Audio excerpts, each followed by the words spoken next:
وہ کلمہ پڑھ کے اس کے دل کی گندگی بھی انشاءاللہ ختم ہونا شروع ہو جائے گی۔ تو پہلا سبق طہارت ہی ہے۔ اچھا، اس سے اس میں ایک اور چیز ہمیں پتہ چل رہی ہے کہ جو بھی ہمارے پاس فقہ کی کتابیں ہیں یا جو احادیث کی بکس ہیں، جیسے بخاری شریف ہے، مسلم شریف ہے، اسی طرح موطا بک امام مالک ہے، بہت سی احادیث کی بکس ہیں، بہت فقہ کی کتابیں ہیں، سب کا آغاز کس سے ہوا ہے؟ طہارت کے مسائل سے۔ کیوں کہ اب ہمیں پتہ چل گیا کہ طہارت جو ہے وہ بیسک ایک ہمارے دین کا سب سے جو بنیاد ہی طہارت پہ ہے، کہ جب تک ایک انسان پاک صاف نہیں ہوتا، وہ اللہ تعالیٰ کے ذکر اور پھر اس کی سمجھنے کے قابل ہی نہیں ہو سکتا۔ ہم مسلمان ہی نہیں ہو سکتے اگر ہم پاکی کو اپنائیں گے نہیں۔ تو سب سے پہلے غسل کروایا جائے گا، پھر اس کو کہا جائے گا کہ اب تم کلمہ شہادت پڑھ لو، اور پھر وہ مسلمان ہو جاتا ہے۔ اسلام کے سب سے اہم اور بنیادی رکن نماز کے لیے رسول اکرم صلی اللہ علیہ وآلہ وسلم نے جسم کی طہارت، لباس کی طہارت اور جگہ کی طہارت بنیادی شرائط مقرر فرمائی ہیں، لیکن اس کے باوجود ہر نماز سے پہلے وضو کرنے کا حکم، پہلے سے وضو ہو تو دوبارہ وضو کرنے کی ترغیب، ہر وضو کے ساتھ مسواک کرنے کی ترغیب، ہوا خارج ہو تو وضو کرنے کا حکم، ٹیک لگا کر نیند آ جائے تو وضو کرنے کا حکم۔ یہ سارے احکامات نہ صرف یہ کہ ہر مسلمان کو شعوری طور پر طہارت کے بارے میں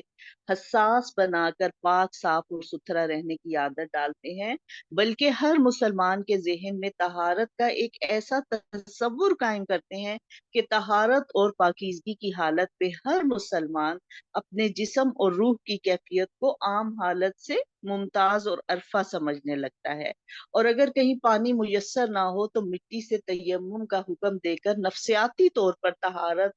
کی اسی احساس کو برقرار رکھا گیا جو اللہ تعالیٰ کے حضور حاضری دینے کے لیے ضروری ہے۔ اللہ تعالیٰ نے قرآن مجید میں ہر نماز سے پہلے وضو کر کے مختلف اعضاء کو اچھی طرح دھونے اور صاف کرنے کا مقصد کیا بیان فرمایا کہ اس سے اللہ تعالیٰ تمہیں پاک اور صاف رکھنا چاہتا ہے، جس کے لیے تمہیں اللہ کا شکر گزار ہونا چاہیے۔ ما یرید اللہ لیجعل علیکم من حرج ولکن یرید لیطہرکم ولیتم نعمتہ علیکم لعلکم تشکرون۔ اللہ تعالیٰ غسل، وضو اور تیمم کے احکام دے کر تم پر زندگی تنگ نہیں کرنا چاہتا، بلکہ وہ یہ چاہتا ہے کہ تمہیں پاک صاف کر دے اور اپنی نعمت تم پر مکمل کر دے تاکہ تم شکر گزار بنو۔ اب یہاں کیا بتایا جا رہا ہے کہ دیکھیں، حالانکہ نماز کی جو شرائط ہیں اس کے لیے پہلے سے بتایا گیا ہے، یعنی یہ ہم سب کو پتا ہے کہ ہمارا جسم بھی پاک ہو، لباس پاک صاف ہو اور جگہ پاک ہو، یہ تو ہمیں ایک پہلے سے پتا ہے کہ ہم نے نماز پڑھنی۔ اب لباس پہ اگر ہم اپنے دیکھیں گے، کپڑوں پہ تھوڑی سی کہیں سے نجاست لگ گئی ہے، کوئی گندی چھینٹ لگ گئی ہے، ہم فوراً اس کو چینج کر لیں گے۔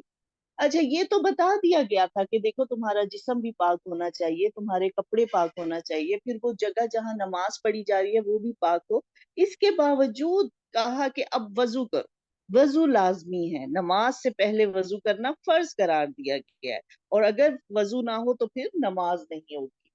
اچھا، ہر نماز سے پہلے وضو کا حکم دیا گیا، پہلے سے وضو ہو، آپ کا وضو پہلے سے ہے لیکن اب اسی وضو سے آپ نماز پڑھ سکتے ہیں، لیکن اگر آپ دوبارہ تازہ وضو کر رہے ہیں تو پھر اس کی اہمیت، اس کا ثواب وہ بہت زیادہ ہوگا کہ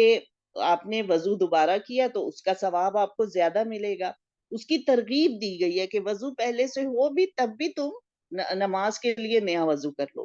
اسی طرح ہر وضو کے ساتھ مسواک کرنے کا حکم۔ اچھا، ویسے تو کہا کہ کلی ہے، کلی آپ کر لو، آپ کا وضو کمپلیٹ ہو جائے گا، لیکن اگر ساتھ ہی آپ مسواک کر لیتے ہیں ہر وضو کے ساتھ تو پھر اس میں بھی آپ کے جو ہے وہ اس میں ثواب میں اور اس کی کیفیت میں، کہ اس کو کیا بتایا جا رہا ہے کہ زیادہ سے زیادہ اپنی صفائی، اپنے جسم کو پاک صاف رکھنا ہے۔ حالانکہ مسواک صبح یہ کی ہوئی ہے، اب وہ فرض نہیں ہے، لیکن اگر آپ کر لیں گے تو اس سے زیادہ ثواب ہوگا۔ اسی طرح نیند آ جائے پھر وضو کا حکم۔ تو یہ سارے احکام کس لیے دیے گئے کہ انسان جو ہے اپنے آپ کو پاک اور صاف محسوس کرے، اور پھر اگر پانی نہیں ہے تو یہ نہیں کہا اچھا پانی نہیں چلو ایسے ہی وضو نماز پڑھ لو، نہیں، پھر اس کے لیے تیمم کا حکم دیا کہ پاک مٹی کو کے ذریعے اس کو آپ حاصل کرو پاکیزگی کو، تاکہ ایک نفسیاتی طور پر پہلے ایک کنیکشن ہو جاتا ہے۔ آپ دیکھیں جب ہم نماز کی نیت سے اٹھ کے وضو کرتے ہیں نا تو پہلے سے ہی ایک کنیکشن ہو جاتا ہے اللہ کے ساتھ ہمارا، اور پھر وہ وضو کے بعد یا تیمم کے بعد بس پھر یہ ہوتا ہے اب ہم نماز پڑھنی ہے، پھر کوئی اور بات کرنے کو کوئی اور ایکٹیویٹی کرنے کو نہیں دل چاہ رہا ہوتا، تو ایک پہلے سے ہی آپ کا کنیکشن شروع ہو جاتا ہے۔ اچھا، پھر اللہ تعالیٰ نے جو ہمیں یہ احکام دیے ہیں کہ وضو ضرور کرو، اور اس کے بعد تم اگر نہیں ہے تو پھر پاک مٹی سے اپنے آپ کو پاک کر لو۔ اللہ تعالیٰ نے اس کا مقصد کیا بتایا کہ دیکھو اللہ تم پر زندگی کو نہیں تنگ کرنا چاہتا، بلکہ وہ چاہتا ہے کہ تمہیں پاک اور صاف کر دے، اور اپنی نعمت کون سی نعمت یعنی دین کی نعمت تم پر مکمل کر دے تاکہ تم شکر گزار بنو۔ تو یہ بات پتہ چل رہی ہے کہ دین اسلام کی جو بنیاد ہے وہ طہارت اور پاکیزگی پہ ہے، اور پھر جو نماز جو سب سے پہلا جو سب سے اہم اللہ تعالیٰ کا حکم ہے، دیکھیں نماز وہ واحد حکم ہے جس کے متعلق کہا گیا کہ ہر حال میں نماز پڑھنی، ٹھیک ہے؟ اب بہت سے فرائض اور بھی ہیں، حج بھی ہے، اسی طرح روزہ بھی ہے، لیکن کچھ شرائط کے ساتھ فرض کیا گیا ہے کہ روزہ اگر فرض ہے بہت ثواب ہے رکھنے کا، اور رکھنا ہی ہے، لیکن اگر تم سفر میں ہو، اگر تم کسی تکلیف میں ہو، آپ چھوڑ دو، بعد میں پورا کر لو، ٹھیک ہے نا؟ اسی طرح حج میں بھی کچھ باتیں ہیں جو آپ کے پاس موجود ہیں تو آپ حج فرض ہوتا ہے، اسی طرح زکوٰۃ، اسی طرح جہاد ہے، تو سب فرض ہیں، یہ سب احکام فرض ہیں، مگر کچھ شرائط ہے، اگر وہ نہیں ہے تو پھر آپ چھوڑ دیں گے تو اس کے چھوڑنے میں حرج نہیں ہوگا، اور پھر جب وہ چیزیں آپ کو حاصل ہو جائیں گی آپ اس پر کر سکتے، لیکن نماز وہ واحد حکم ہے جو کہا ہر حال میں کرو، اگر تم بیمار ہو تو بھی پڑھنی ہے، ہاں کھڑے ہونے کی ہمت نہیں ہے بیٹھ کے پڑھ لو، بیٹھ کے پڑھنے کی ہمت نہیں ہے تو لیٹ کے پڑھو، اشاروں سے پڑھ لو، کرسی پہ بیٹھ کے پڑھ لو۔ اسی طرح سفر میں بھی نماز کو نہیں چھوڑا گیا کہ اچھا سفر ہے، نہیں، سفر ہے تو جیسے جس حالت میں ہو، سفر میں جس سواری کا جیسے بھی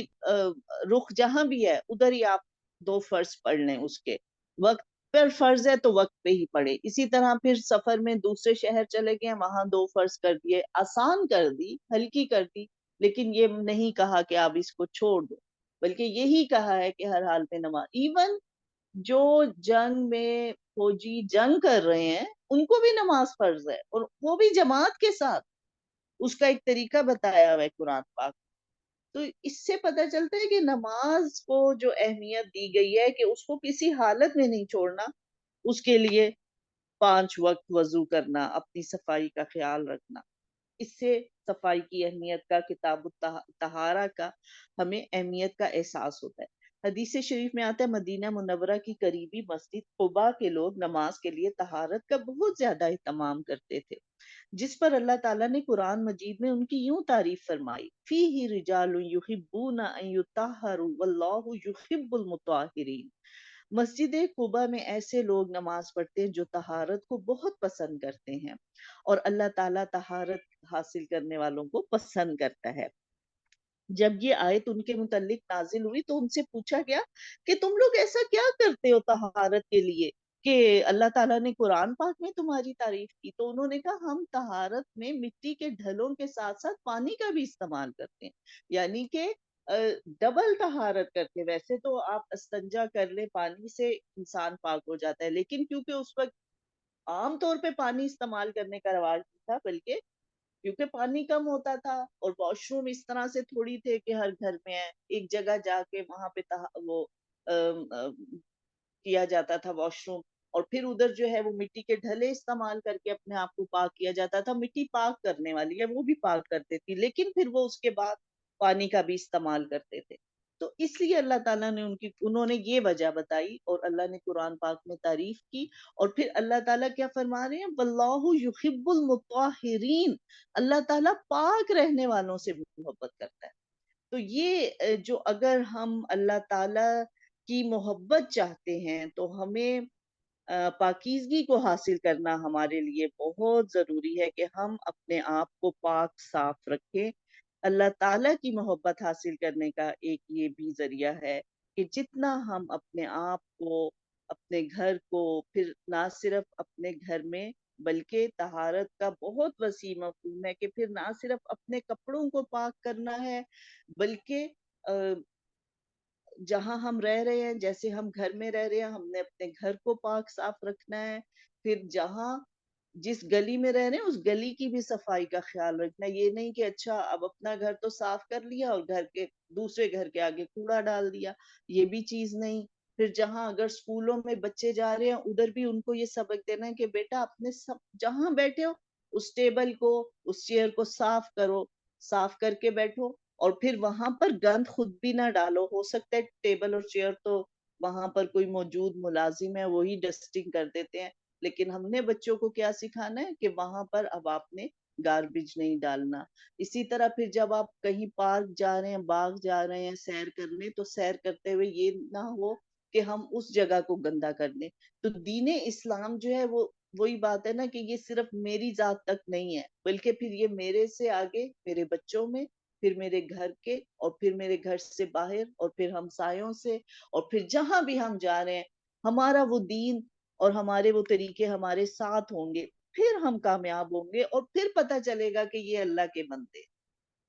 پھر پتہ چلے گا کہ یہ ہیں اللہ کے بندے. ان کو دیکھ کے پتہ چلے گا اچھا یہ اللہ کے بندے آ گئے. تو یہ طریقے بتائے جا رہے ہیں. رسول اللہ صلی اللہ علیہ وآلہ وسلم پر جب دوسری مرتبہ وحی نازل ہوئی تو آپ کو نبوت کی بھاری ذمہ داریاں پوری کرنے کے لیے جو ہدایت دی گئی ان میں سے یہ ایک تھا وَثِيَابَكَ فَطَاهِرْ وَالرُّجْزَ فَاهْجُرْ. اے نبی صلی اللہ علیہ وآلہ وسلم اپنے کپڑے صاف رکھیے اور گندگی سے دور رہیے. ٹھیک ہے.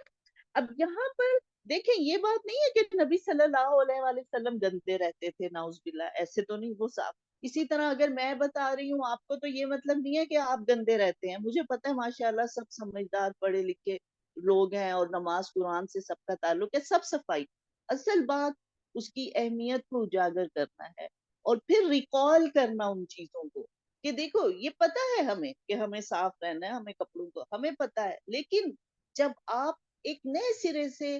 دین کی بات کو پڑھ کے جب آپ وہ کام کرتے ہیں آپ دیکھیں اس میں مزہ ہی کچھ اور ہو جاتا، کچھ اور ہی مزہ آ جاتا ہے اس چیز. تو اس لیے ابھی تو ہم یہ کر رہے ہیں کہ ہاں یہ تو ایک ہر پڑھا لکھا بندہ کر رہا ہے، لیکن اب ہم یہ کر رہے ہیں کہ ہمارے دین میں جو اس کی اہمیت ہے اس کی اہمیت کو جان کر پھر ہم ان چیزوں کو کریں. اب نبی صلی اللہ علیہ وآلہ وسلم کو دوسری وحی دی جا رہی ہے، اس میں اللہ تعالیٰ نے کیا کہا وَثِيَابَكَ فَطَاهِرْ، اپنے کپڑوں کو صاف رکھیے. وَالرُّجْزَ فَاهْجُرْ، گندگی کو تو چھوڑ ہی دیجئے. اب اس میں ایک تو کپڑے صاف رکھنے میں اب ہم اپنے کپڑے دیکھ لیں کہ ہم روز کپڑے بدل رہے ہیں. ٹھیک ہے. اب ان کپڑوں میں انڈر گارمنٹس بھی آ جاتی ہیں. یہ نہیں کہ ہم اوپر والے کپڑے اگر روز بدل لیں، انڈر گارمنٹس ہم ایک ہی 2 دن چلا لیں، 4 دن چلا لیں. اب اس میں یہ ہوگا کہ ایک عجیب سی اسمیل آنا شروع ہو جاتی ہے. اچھا اب ہم نہا بھی روز رہے ہیں، انڈر گارمنٹس بھی ہم نے روز چینج کیے ہیں، کپڑے بھی چینج کیے. اب ہم باہر جا رہے ہیں تو پھر باہر جاتے ہوئے بھی ہم ایک کپڑا اوپر لے رہے ہیں. کبھی ہم گاؤن پہن لیتے ہیں یا کچھ چادریں عورتیں لے لیتی ہیں، پھر اس کی صفائی کا بھی خیال بہت ضروری. یہ نہ ہو اب اندر سے تو ہم صاف ستھرے ہیں، ہمیں پتہ ہے ہم نے مسواک بھی کی ہوئی ہے، نہائے بھی ہوئے ہیں، کپڑے بھی ہمارے، لیکن وہ سم ٹائمز یہ ہوتا ہے کہ وہ گاؤن دھلنے سے رہ گیا یا وہ چادر جو روز دے کے جا رہے ہیں وہ تو دھونا یاد نہیں رہی. اچھا اس میں پھر یہ ہے کہ وہ چیز دوسرے کے لیے تکلیف کا باعث بنتی ہے. تو اس لیے کپڑوں کو صاف، اب اس کپڑے میں اب ہم خود اپنا دیکھ لیں کہ ہم کیا کیا کپڑا اپنے جسم پر یوز کر رہے ہیں، تو اس سب کپڑوں کی صفائی کا خیال رکھا جائے. ٹھیک ہے. وَالرُّجْزَ فَاهْجُرْ، گندگی کو چھوڑ ہی دو. اچھا اب اس میں دونوں طرح کی گندگی.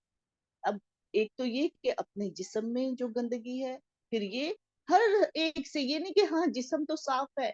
کپڑے بھی صاف ستھرے پہن لیے لیکن گھر کو صاف ستھرا نہیں کیا گیا. یہاں بہت سے دیکھا ہے گھروں میں کہ خواتین بہت سچ سمجھ کر اور سنور کر بیٹھی ہوتی ہیں، اپنا بہت خیال رکھا ہوتا ہے لیکن گھر بس ایسے ہی اتنا صاف نہیں لگ رہا ہوتا، گندا سا رکھا ہوتا ہے. سم ٹائمز یہ دیکھا ہے کہ گھر تو بہت صاف ستھرا لیکن خود عورت جو ہے، جو بیچاری سارے گھر کو صاف کر رہی ہے اور ہر چیز کو صاف کر رہی ہے، یعنی کچھ خواتین صفائی کو اتنا زیادہ سوار کر لیتی ہیں کہ وہ بہت زیادہ صفائی کو ٹائم دیتی ہیں۔ اب جب وہ اتنا زیادہ صفائی کو ٹائم دیتی ہیں تو وہ اپنی صفائی سے غافل ہو جاتی ہیں، یعنی کہ یا تو کنگھی نہیں کی ہوئی، یا اچھا اب آج کنگھی تو ہو گئی، کپڑے بدلنے رہ گئے۔ اب یہ چیزوں میں بیلنس لانا، یہ بیلنس جو ہے نا اسلام ہمیں سکھاتا ہے، اور جیسے جیسے ہم دین کے قریب آتے ہیں، میں نے دیکھا ہے ہمارے اندر خود بخود بیلنس آتا ہے، اسپیشلی اگر ہم 5 وقت کی نماز کو ٹائم پہ پڑھ رہے ہیں۔ آپ دیکھیں آپ کی زندگی میں اتنا بیلنس ہوگا اور آپ کے وقت میں اتنی برکت ہوگی، جو کہ میں نے خود یہ میرا ایکسپیرینس ہے کہ جب میں نے نمازوں کو ٹائم پہ پڑھنے کی ٹھان لی نا کہ بس مجھے نماز کو ٹائم پہ پڑھنا ہے، تو میں نے یہ دیکھا کہ میرے وقت میں خود بخود برکت آ گئی، اور پھر اللہ تعالیٰ نے ایسے مجھے ٹائم مینجمنٹ کرنا سکھا دی، ایسے کہ میں تھوڑے وقت میں زیادہ کام کرنے لگ گئی۔ تو اگر ہم ایک چیز کا آج عہد کر لیں کہ ہم نے نماز کو ہمیشہ ٹائم پہ پڑھنا ہے، چاہے وہ فجر کی نماز ہے، چاہے وہ ظہر کی ہے، عصر کی، مغرب کی یا عشاء کی، اگر ہم اس کو ٹائم پہ پڑھنے کی عادت ڈالیں، ہماری زندگی میں اتنا ڈسپلن، اتنا بیلنس آ جاتا ہے کہ جو اس کے بغیر نہیں آتا۔ میں نے بہت دیکھا ہے، بہت لوگوں کو یہ کہتے سنا ہے ٹائم میں برکت نہیں ہے، اور جو بھی کچھ ہو، خیر وہ تو اب جملہ بھی ایک فیشن بن گیا، ہاں ہمارے پاس ٹائم ہی نہیں، جو انسان جو کام نہیں کرنا چاہتا اس کے لیے وہ یہی کہہ دیتا ہے کہ ہمارے پاس ٹائم نہیں ہے، اور جو انسان کام کرنا چاہتے ہیں وہ ٹائم کو نکال لیتے ہیں کہیں نہ کہیں سے۔ تو یہاں پر کہا گندگی کو چھوڑ دو، یعنی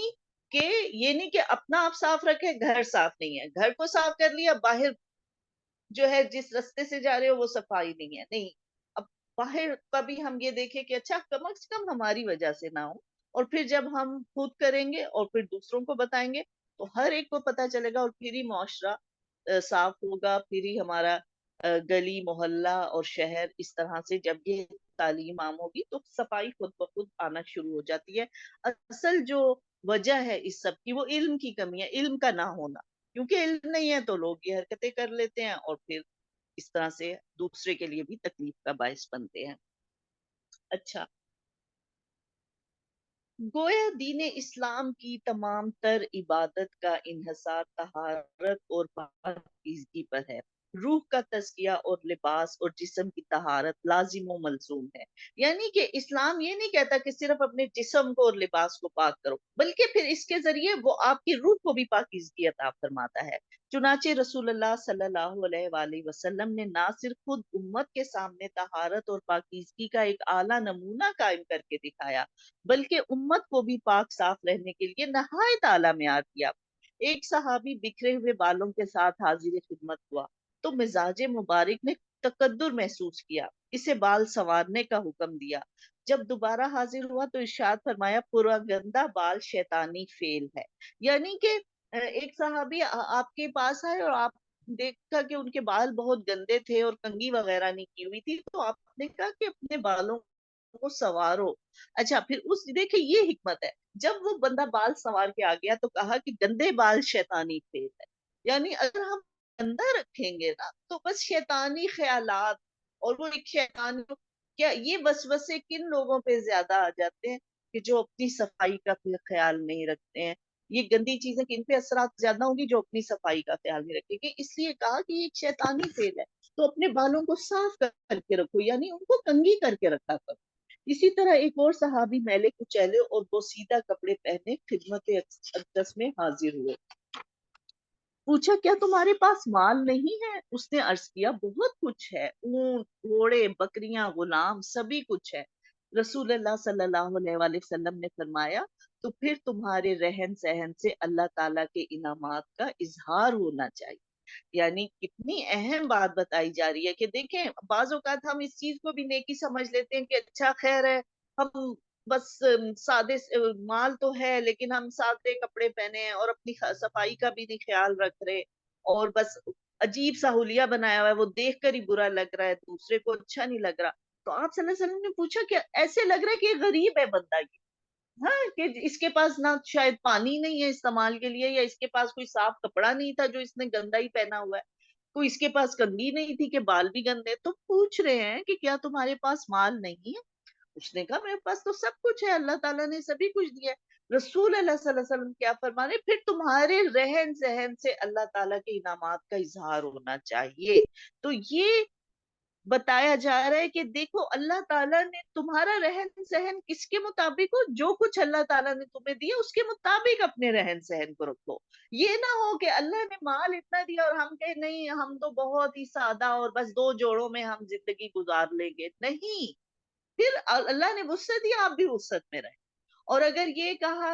یہ ہے کہ ہاں آپ اللہ نے کم دیا ہے لیکن آپ اس بھاگ میں دوڑ میں لگ جائیں کہ نہیں جی مجھے تو وہی مہنگا ترین سوٹ لینا ہے، تو وہ بھی غلط بات ہو جائے گی۔ ہمارا رہن سہن ہماری حیثیت کے مطابق ہونا چاہیے۔ اچھا اس میں پھر آپ سکون میں ہوں گے۔ اس میں یہ ہوتا ہے کہ اچھا جو میں کر سکتی ہوں، چاہے میرے پاس دو سوٹ ہے، میں نے ان کو دھو کے استعمال کرنا ہے، دھو کے پہننا ہے، ٹھیک ہے، ایک کو اتارا دوسرے کو دھو کے ڈال دیا، اور وہ بھی چیز بتا دی کہ اس طرح غربت میں بھی صفائی یہ غربت کا معنی یہ نہیں ہے کہ اب تم گندے رہو گے، نہیں، اگر غریب بھی ہو مال کم بھی ہے سب صاف تب بھی رہنا ہے، صفائی کا خیال تب، اگر امیر ہو مال زیادہ دیا ہے صاف تب بھی رہنا ہے، مگر آپ کا رہن سہن آپ کی مالی حیثیت کے مطابق ہونا چاہیے۔ اب یہ چیز ہم سب کو خود پتہ ہے کہ ہم اپنے رہن سہن کو کیسے صاف ستھرا بنائیں، کیسے ہماری حالت ایسی ہو کہ وہ دیکھ کے کسی کو برا نہ لگے، ہمیں دیکھ کر کسی کو گھن نہ آئے، تو یہ ہم اپنی حیثیت کو ہم سب خود جانتے ہیں، وہ ہم خود ہی فیصلے کریں گے۔ اصل جو مقصد کیا ہے کہ کسی کو ہمارا دیکھ کر یعنی کہ کسی کو مجھے دیکھ کر گھن نہ آئے، میری کسی چیز سے اس کو اسمیل نہ آئے، اگر میں بات کر رہی ہوں تو میرے منہ سے اسمیل نہ آئے، اور اگر میں پاس جا کے بیٹھی ہوں تو میرے کپڑوں سے کوئی ایسی اسمیل نہ آئے، یا اگر میں کسی کے گھر گئی ہوں یا میرے گھر کوئی آیا ہے تو میرا گھر چاہے وہ 2 کمرے کا گھر ہے وہ کسی کو گندا نہ لگے، یہ کم از کم۔ اور اگر میں ایک کنال کے گھر پہ رہ رہی ہوں اور وہ گندا گھر ہے تو اس گھر کا کوئی فائدہ نہیں ہے، اس کا دین سے کوئی تعلق نہیں ہے، اس اتنے بڑے گھر کا مجھے کوئی فائدہ نہیں ہوگا جب تک کہ میں اس کو صاف نہیں رکھوں گی۔ بات کیا بتائی جا رہی ہے کہ تمہارا جو رہن سہن ہے ایک تو تمہاری حیثیت کے مطابق ہو جو تمہیں مال دیا، اور پھر اس کو بھی پاک صاف رکھنا، چاہے تم غریب ہو، چاہے تم 1 کمرے کے گھر میں رہ رہے ہو، چاہے تم 10 کمروں کے گھر میں رہ رہے ہو، اصل جو چیز ہے وہ صفائی، چاہے تم غریب ہو تمہاری کنگھی ہوئی ہو، اور چاہے تم مالدار ہو کپڑے تمہارے صاف ہو کنگھی ہوئی ہو، یہ ضرور ہے، تو یہ مسلمانوں کو پتا ہونا چاہیے۔ اسی طرح خود رسول اللہ صلی اللہ علیہ وسلم طہارت، صفائی اور نفاست کا اس قدر اہتمام فرماتے کہ سفر میں بھی بنیادی ضرورت کی چیزیں جیسے تیل، کنگھی، سرما، کینچی، مسواک اور آئینہ وغیرہ سامنے رکھتے تھے۔ دیکھیں نبی صلی اللہ علیہ وسلم سفر میں جا رہے ہیں اور سفر میں یہ چیزیں ہمیشہ اپنے ساتھ رکھتے تھے، تیل، کنگھی، یعنی کہ یہ نہیں کہ اچھا سفر ہے خیر ہے اب ہم تو سب کو پتہ ہے سفر ہی ہے نا بال گندے بھی ہیں کنگھی نہیں کیوں ہے، نہیں کنگھی کو ساتھ رکھتے تھے، اور پھر سرما بھی، اور اس وقت کے سفر آپ دیکھیں ہم تو 6 گھنٹے کے سفر میں 1 دن کے سفر میں تنگ آ جاتے ہیں اور ان چیزوں سے بے نیاز ہو جاتے ہیں، اس سفر کو دیکھیں کہ وہ گرمی میں کر رہے ہیں، اونٹوں کے اوپر کر رہے ہیں، 10 10 دن کا سفر ہے، مہینے مہینے کا سفر ہے، آپ یہ چیزیں ساتھ رکھتے ہیں، تیل، کنگھی، سرما، کینچی سے اپنی جو داڑھی وغیرہ کو سیٹ رکھنا، اور اسی طرح مسواک کو کبھی نہیں چھوڑتے تھے، اور آئینہ ساتھ رکھتے تھے، یعنی کہ آئینے سے میں دیکھتے تھے کہ میں شکل میری صحیح لگ رہی ہے، میں اپ ٹو ڈیٹ ہوں، ٹھیک ہوں، تو یہ چیزیں سفر میں بھی نہیں ہم نے بھولنی، کتنی اہمیت ہے اس چیز کی۔ منہ اور دانتوں کی صفائی کے لیے پیلو کی مسواک کا استعمال بڑی کثرت سے فرماتے، ہر نماز کے ساتھ مسواک کرنا معمول مبارک میں شامل تھا، یعنی نبی صلی اللہ علیہ وسلم کا معمول تھا کہ وہ ہر نماز کے ساتھ ہی مسواک ضرور کرتے تھے، اگرچہ کہ فرض نہیں ہے لیکن کوشش یہ ہونی چاہیے کہ نماز کے ساتھ مسواک کی جائے، اس میں زیادہ ثواب ہے۔ حضرت عائشہ رضی اللہ تعالیٰ عنہ فرماتی ہیں کہ رسول اللہ صلی اللہ علیہ وآلہ وسلم جب سو کر اٹھتے تو پہلا کام مسواک کرنا ہوتا،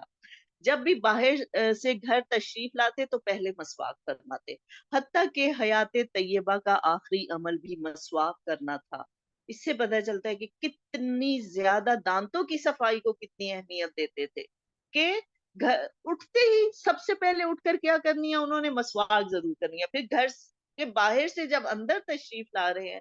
تو ضرور مسواک فرماتے تھے، حتیٰ کہ حیات طیبہ کا آخری عمل بھی مسواک کرنا ہی تھا۔ اچھا، باہر مختلف لوگوں سے ملاقات ہوتی ہے، کوئی کس طرح کا ہے، کوئی سگریٹ پی رہا ہے، کوئی کچھ، اب اس کی اسمیل بعض اوقات ہمارے ساتھ لگ جاتی ہے، تو وہ پھر گھر میں داخل ہوتے ہی مسواک کا اور ہاتھ منہ دھونا، اس کا اہتمام کرنا۔ اور اب تو خیر جب سے جو ہے وہ کرونا کا وہ ہوا ہے شروع، تو یہ عادت اللہ کا شکر ہے اس کے ذریعے اچھی عادت پڑ گئی، کہ بس عادت ایسی پکی ہوگی کہ جیسے ہی گھر میں فوراً جو ہے بیٹھنے سے پہلے ہاتھ منہ دھو لے، تو یہ ایک بہت اچھی اس کی وجہ سے عادت بنی ہے، شکر ہے اللہ کا۔ اسی طرح اچھا، حیات طیبہ کا یعنی نبی صلی اللہ علیہ وسلم کی زندگی کا آخری عمل مسواک کرنا تھا۔ اس سے پتہ چلتا ہے کہ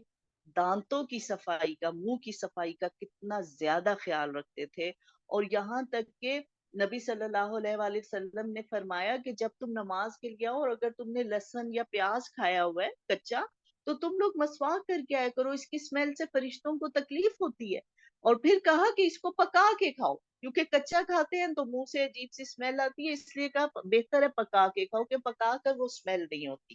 تو اس سے ہمیں دانتوں اور منہ کی صفائی کی اہمیت کا اندازہ ہوتا ہے۔ اچھا، اب ہم تھوڑا سا، یہ تو ہم نے دیکھا کہ اسلام نے کتنی صفائی کی اہمیت پہ بات کی ہے اور اسلام نے کتنی اہمیت دی ہے، دوسرے مذاہب کے ساتھ تھوڑا سا ہم اس کا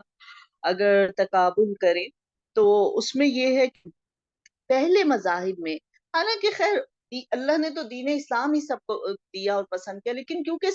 لوگوں نے اپنے دین کو بدل لیا، کوئی عیسائی بن گئے، کوئی یہودی بن گئے، تو اس طرح سے اب انہوں نے جب اپنے دین کو بدلا تو ساتھ ہی صفائی کے جو احکام تھے ان کو بھی بدل لیا۔ اب وہ دیکھتے کہ قرون وسطی میں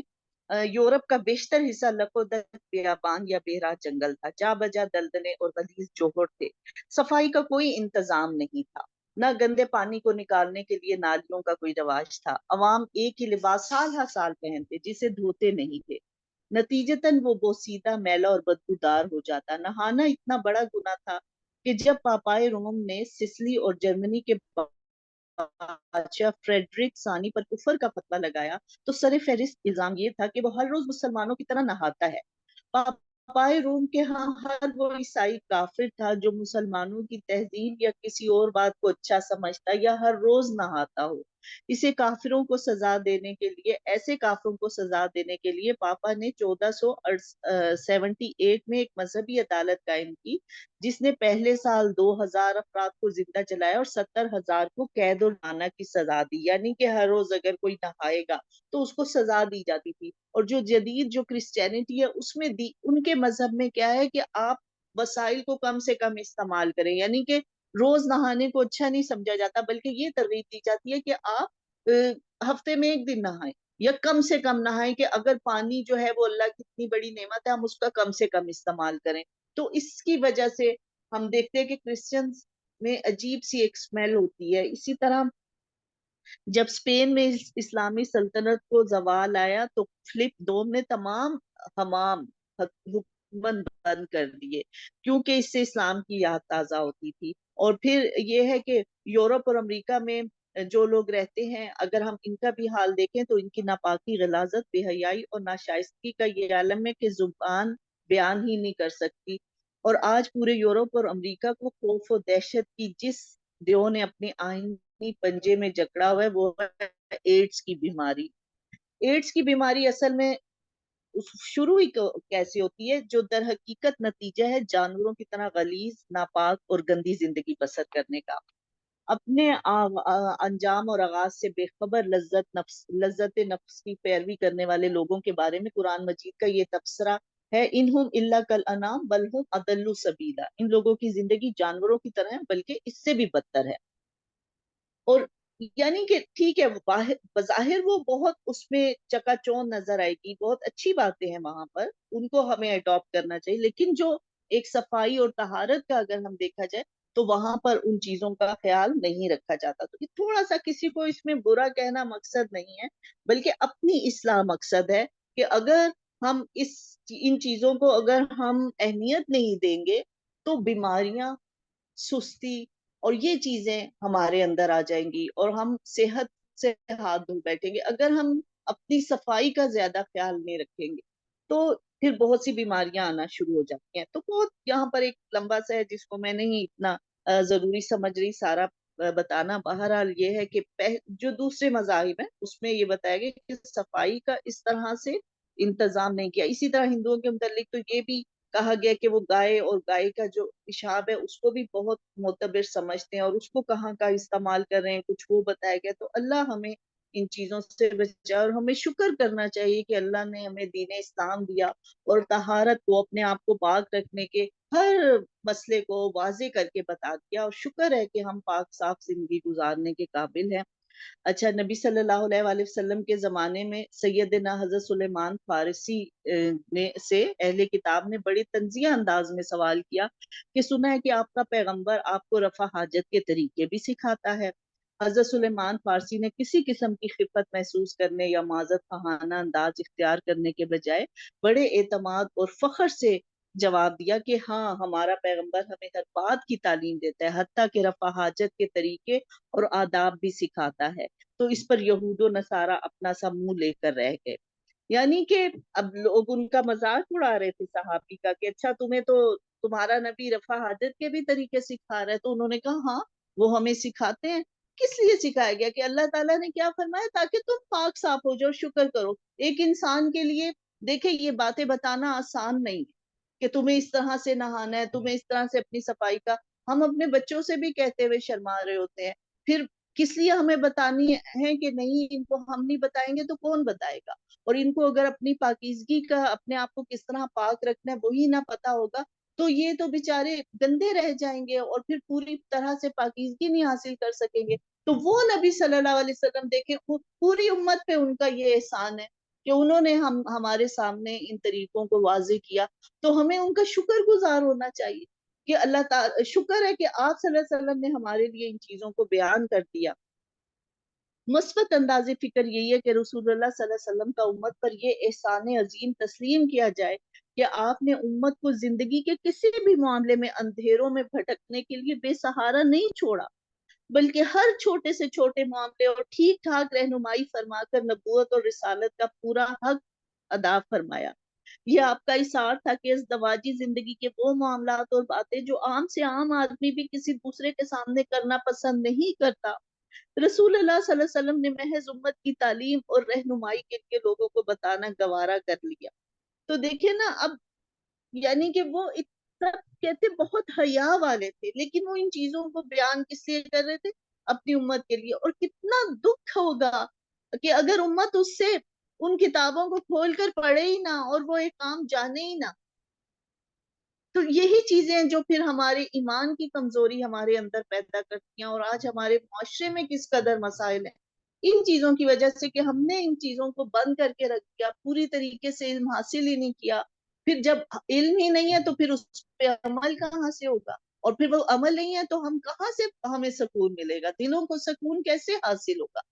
تو ان چیزوں کو جاننا سب کا فرض ہے اور پھر آگے بتانا یہ بھی سب کا فرض ہے. یہ آپ کا اشعار تھا کہ ازدواجی زندگی کے وہ معاملات اور باتیں جو عام سے عام آدمی بھی کسی دوسرے کے سامنے کرنا پسند نہیں کرتا، رسول اللہ صلی اللہ علیہ وآلہ وسلم نے محض امت کی تعلیم اور رہنمائی کے لیے لوگوں کو بتانا گوارا کر دیا. یہاں یہ بات پیش نظر رہنی چاہیے کہ رسول اللہ نے یا امہات المومنین نے یہ مسائل از خود صحابہ کرام اور صحابیات کے سامنے کسی خطبہ یا تقریر میں نہیں بتائے، بلکہ حسب ضرورت جب کوئی مسئلہ دریافت کرنے کے لیے حاضر ہوتا تو اسے مناسب جواب دیا جاتا. ایسے مسائل دریافت کرنے پر آپ صلی اللہ علیہ وآلہ وسلم یا ازدواج مطہرات کی طرف سے دو طرح کا رد عمل ہو سکتا تھا. ایک، یا تو امت کی رہنمائی کر کے انہیں ایک صاف ستھری پاکیزہ زندگی بسر کرنے کا سلیقہ سکھایا جاتا، یا پھر سوالات دریافت کرنے والوں کو ڈانٹ دیا جاتا کہ تم کس قدر بے شرم اور بے حیا ہو کہ رسول اللہ کے گھر آ کر اس قسم کی باتیں دریافت فرماتے ہو. غور فرمائیے کہ وہ ہستی جسے دنیا میں بھیجا ہی اس غرض کے لیے تھا کہ وہ لوگوں کو سنوارے، انہیں پاک اور صاف کرے، اس ہستی سے ان دونوں میں کون سے عمل کی توقع کی جانی چاہیے تھی؟ یعنی یا تو یہ ہوتا کہ ہم ان کو ان سوالات کا جواب جائز طریقے سے دے کے اس کو ایک صاف ستھری زندگی گزارنے کا طریقہ بتا دیا جاتا، یا پھر یہ ہوتا جو ہم کرتے ہیں کہ ہم سے کوئی بچہ سوال کر لے یا کوئی ایسا سوال کرتے ہیں، ہم اس کو ڈانٹنے ڈپٹنے لگ جاتے ہیں، اور پھر وہ باہر سے کہیں سے معلومات حاصل کرتا ہے جو وہ نہیں ہوتی۔ تو اصل بات یہ بتائی جا رہی ہے کہ ٹھیک ہے کچھ چیزیں ایسی ہیں کہ جن پہ عام انسان بات کرتے ہوئے شرماتا ہے، اس کو اچھا، لیکن وہ بات، اور پھر یہ کہ یہ خطبے میں نہیں بتائی گئی، خود سے نہیں بتائی گئی، ہاں جب کسی مسلمان کو کوئی مسئلہ درپیش آیا اور اس کو پتا چلا کہ یہ مجھے کیسے طہارت حاصل کرنی چاہیے، کیا ہونا چاہیے، ہمارے بھی ذہن میں سوال اٹھتے ہیں، تو پھر اس کا مناسب جواب دیا گیا تاکہ ہم صاف ستھری زندگی بسر کر سکیں۔ آخر میں ہم مسائل طہارت کے حوالے سے والدین کی توجہ اس بات کی طرف دلانا ضروری سمجھتے ہیں کہ ہمارے ہاں عموماً نابالغ بچوں کو بلوغت کی حد میں داخل ہونے سے قبل ان مسائل سے آگاہ کرنے کے بارے میں دو مختلف انتہائیں پائی جاتی ہیں۔ ایک تو وہ طبقہ جو بلوغت سے قبل نہ صرف یہ کہ اپنے بچوں کو خود ان مسائل سے آگاہ کرنے میں شرم اور جھجک محسوس کرتا ہے، بلکہ اپنے سامنے بچوں کی زبان سے ان مسائل کے بارے میں کوئی بات سننا بھی پسند نہیں کرتا۔ دوسرا وہ طبقہ ہے جو ان مسائل سے اس قدر آزاد سوچ رکھتا ہے کہ یورپ کی طرح ان بچوں کو بلوغت سے قبل اسکولوں میں جنسی تعلیم دینے کی ضرورت پر زور دیتا ہے، یعنی بلوغت سے پہلے ہی ان کو ایسی تعلیم دی جائے انہیں ہر چیز کا پتہ چل جائے۔ اور یہ دونوں راستے افراط اور تفریط کے راستے ہیں جو بچوں میں اخلاقی بگاڑ اور خرابیاں پیدا کرتے ہیں۔ اعتدال کا راستہ یہی ہے کہ والدین بلوغت کے قریب پہنچتے ہوئے بچوں کے مسائل کا از خود احساس کریں اور دینی تعلیمات کی روشنی میں بچوں کی رہنمائی کا فرض بگڑے ہوئے معاشرے اور ماحول پر چھوڑنے کے بجائے خود ادا کریں۔ نہ تو یہ مسائل بتانے میں شرم اور جھجک محسوس کرنی چاہیے کہ اللہ کے رسول صلی اللہ علیہ وآلہ وسلم سب سے زیادہ حیادار تھے، لیکن اس معاملے میں آپ صلی اللہ علیہ وسلم نے ایسا نہیں کیا، نہ ہی یہ مسائل دریافت کرنے میں کوئی جھجک محسوس کی۔ صحابہ کرام بھی نہیں کرتے تھے اور نبی صلی اللہ علیہ وسلم ان کو ٹوکتے بھی نہیں تھے، بلکہ حضرت عائشہ رضی اللہ عنہ نے مدینہ منورہ کی خواتین کی اس بات پر تعریف فرمائی کہ انسان کی عورتیں کتنی اچھی ہیں کہ وہ اس قسم کے مسائل کو دریافت کرنے میں شرم محسوس نہیں کرتی، کیونکہ دیکھیں یہ جو جائز مسائل جو ہر انسان کے ساتھ ہیں، فطرت میں ہیں، اسی میں ہم شرمائیں گے تو پھر کیسے ہم اپنا مکمل طہارت حاصل کر سکتے ہیں۔ اب اس میں حدیث رسول اللہ صلی اللہ علیہ وسلم کے پڑھنے پڑھانے سیکھنے سکھانے اور سننے سنانے کا رواج اسی طرح عام ہونا کیا چاہیے کہ یہ احادیث پڑھنے کا رواج ہمیں عام کرنا چاہیے جس طرح صحابہ کرام کے زمانے میں ہوتا تھا۔ صحابہ قرآن مجید کی طرح حدیث پاک کو بھی یاد کرنے کا اہتمام فرماتے تھے، قرآن مجید کی طرح حدیث کے بھی درس ہوتے تھے۔ حضرت علی رضی اللہ تعالیٰ عنہ سے